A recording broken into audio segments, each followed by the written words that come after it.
Hi, my name is Ming Fan.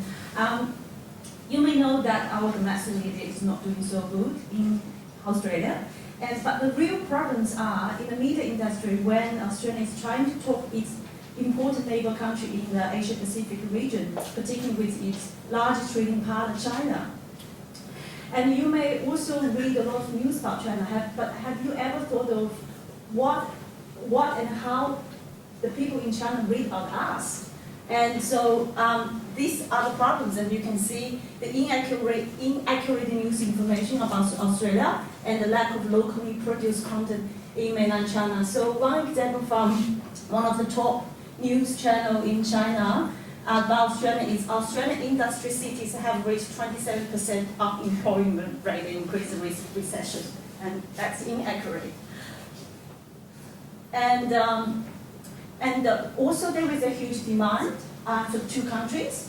The growing middle class population in China is eagerly wanting to be informed. They want to know the information from countries like Australia. And on the same side, from Australia, the Australian business and communities are desperately want to get into this market. However, the current Australian media, for example, we all know Financial Review, Business Insider, SBS, so all these quality local media companies, they are not inaccessible due to the language barriers, or they are blocked because of the Great Firewall in China. For example, SBS China's entire website is not accessible in mainland China. So the solution for these problems and big demand is a bilingual language digital media which can connect business, science, health, culture, lifestyle, and communities between the two countries. And the solution is UpSouth, which is already Australia's first bilingual digital media. So what UpSouth offers? So UpSouth is not just a media company which provides accurate, engaging content to the emerging middle class audience in China. It also an innovative cross-national digital platform which has an online store which provides curated Australian-made, Australian-designed products, as well as live podcast and also a paid subscription to a business intelligence platform called Online Business Directory. This one should be UpSouth Store Biz. So currently, UpSouth, we're looking at two products. So one is website, which is comprehensive, beautifully designed, a very visually storytelling, magazine-looking website, which will have the online store and podcast, which is UpSouth Store Live, and a business directory. And the second product we are building at the moment is through the fast-growing social media channel in the world, WeChat, which currently has 806 million monthly active users at the moment. So through this social media channel in China, we set up sections like art and culture, science, technology, video channel, lifestyle, business briefing, and we also launched the first podcast channel, Music Talk, which is the first music channel to promote Australian artists and music to the audience in China. And for example, an Australian independent musician, Neo. And so who is the target audience of this media company? And by 2030, the 66% of the world middle class will be living in China, and 70% of the CEOs in China are under the age of 80 or 50. So also China is the second largest foreign investment country to Australia. And market validation. So myfund.com is the Chinese version of realestate.com.au. Altogether, they're making $4.7 billion in 2015. And CineToday.com is one of potential competitors. They're making around $2 million a year, but they're not targeting the audience in China, and their website is fully blocked because they do cover local political views. And Australian Past Ocean It's a website on the Australian network, and it's the only one Australian mainstream media who is accessible in China. However, it's not commercial website or commercial media company. And our business model including sponsored content, advertisement, and a paid subscription to online business directory. So medium-sized Australian companies spend 50 grand a year on advertising. So if we sign up $100 in 24 months, we could make $5 million revenue in 2 years. And this is our market size, our potential content partners, sponsors, advertisers. And we are scalable media business, so we don't hire hundreds of journalists. So we have a small in-house team to produce original content. Plus, we use called the content supplied, partners supplied content and to our audience. So we believe that we can make the expense low, but have the revenue growing in the next 2 and 3 years. And this is our competitive advantage. So because we provide soft content and we don't have anything in politics, so we have censorship safe that make our content is 100% fully accessible in China. And we also I'm sorry to interrupt you. I might have to wrap you up there. We just thank you very much. Yeah, thank you. I think I'm finished. Thank you.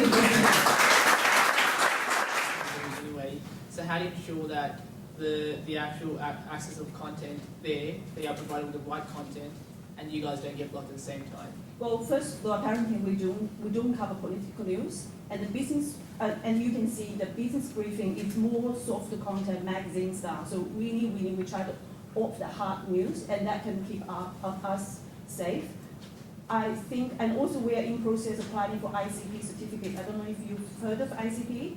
So if we have the ICP certificate, that will give us 100% guarantee of having our information accessible in China. Right. What's the cost to sort of launch this? What's the sort of funding breakdown there? So the funding breakdown? Yeah, in terms of launching this, what's the sort of cost involved? Yeah, so at the moment we have launched the WeChat channel, and we have designed a prototype including all this comprehensive functionality, but we are looking for investment and funding. So we currently use American-based free content platform to host our current content.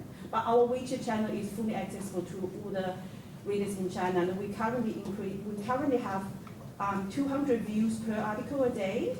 So, and we haven't spent any money, and I don't have that money to do the marketing. But we are just using the WeChat channel just to get the numbers before we get the funding and officially launch our real website.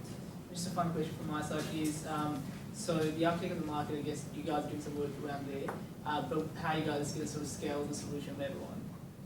Sorry, in terms of scaling the solution, how would you guys be looking to do that? What sort of marketing channels looking to implement? Marketing channels. So of course I don't know how to explain those websites. So like top 50 websites, news websites in China, they are, apart from hard marketing advertisement, they actually do another 100 called mirror website. That's where you can get the traffic from other outside website to your website, and that's one of our strategy. And of course, we try to target university students and teachers because we believe they are the people who want to know information about Australia. It's great that I see you're trying to get news into China. I'm interested in trying to avoid the political block. But I suppose the key to me is, you say you've got 200 views per article currently. How many views are you going to need in order to make each article break even and actually start generating profit? Because clearly the articles are costing you money to source. So how much are you going to need to cover those costs? Yes. We have done some preliminary market research. For example, the example I just showed, CityToday.com, which I believe is the current very profitable Chinese website based in Australia. They currently have, which number I showed, 320,000 active monthly visitors, and they are making over $2 million a year. And if you go to the Google Analytics website, you can see more than 85% of their traffic coming from Australia. So they are not targeting the audience in China. And by even saying that, if we have connect the audience, the potential 1.4 billion audience in China, and I believe that we can make more money than the CineToday.com. Yeah. Can you just talk a little bit about your subscription to online from the business directory and how that fits into the revenue model?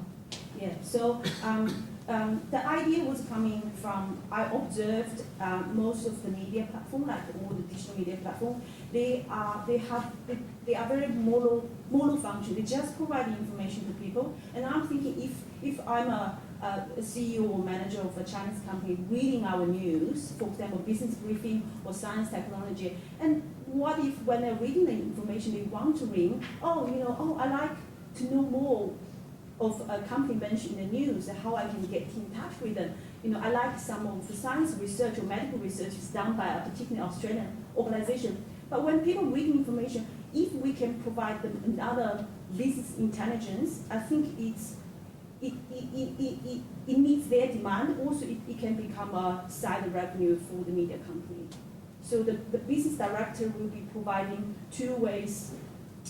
Data sourcing and data matching. So when Chinese companies looking for opportunity here, and by searching what they want, the information will come out with the Chinese language. But when the Australian company looking for, I believe a lot of businesses here looking for venture partner, joint venture in China, and where they get information, also spending a lot of money going to a trade mission with Austria. How about they can just find that information when they're sitting in the office or at home? So they can just use our business intelligence and find the data, and information about Chinese company will come out as English language.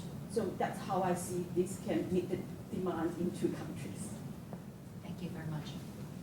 Thank you. The award for Best Woman Leader goes to Ming Ming Feng.